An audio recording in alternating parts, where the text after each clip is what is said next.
নমস্কার বন্ধুরা, আমার চ্যানেলে আপনাদের স্বাগত জানাই। আজকের রেসিপিটা হলো ডাল শুক্তো। আমি এখানে মুগ ডাল আগে থেকে ভেজে ধুয়ে একসাথে মটর ডাল আর মুগ ডাল সিদ্ধ করে নিলাম।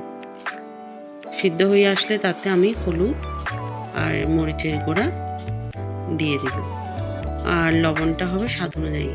আর এখানে আমি তেমন কোনো মশলা ব্যবহার করব না, শুধু হলুদ আর মরিচের গুঁড়া।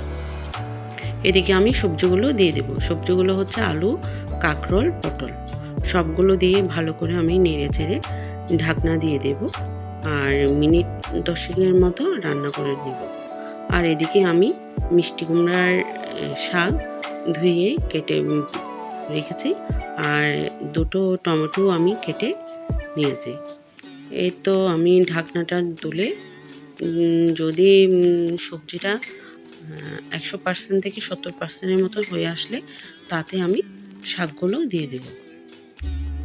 শাকগুলো দিয়ে আমি ভালো করে নেড়ে ছেড়ে ঢাকনাটা দিয়ে দেবো, আর চুলার আঁচটা কিন্তু মিডিয়াম করে দিব, কারণ অনেক সময় ডাল কিন্তু নিচে লেগে যায়।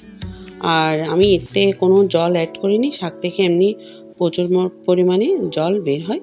আর আমি ঢাকনাটা তুলে একটু ভালো করে নেড়ে চেড়ে দিব। আবারও ঢাকনা দিয়ে আমি রান্না করে নিব, তাও মিনিট 10 মতো রান্না করে নেব। রান্নাটা হয়ে আসলে আমি কিন্তু সবজিটা বাগারে দিয়ে দেব। আর আমি বাগারে দিচ্ছি এখানে 5 ফোড়ন, শুকনো মরিচ আর হলো হিংটা কিন্তু থাকলে দিতে পারেন, আর না থাকলেও নাও দিতে পারেন, তবে হিঙের গন্ধটা খুবই ভালো হয়, অসাধারণ হয়। এই তো বাগারে দিয়ে দিলাম, আর সামান্য চিনি দিয়ে দিলাম। চিনিটা কিন্তু অপশনাল, আপনারা চাইলেও দিতে পারেন, না চাইলেও নাও দিতে পারেন।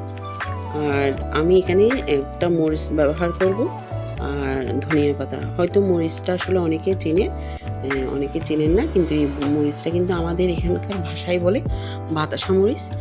এটার সুঘ্রাণটা কিন্তু খুবই ভালো আসে।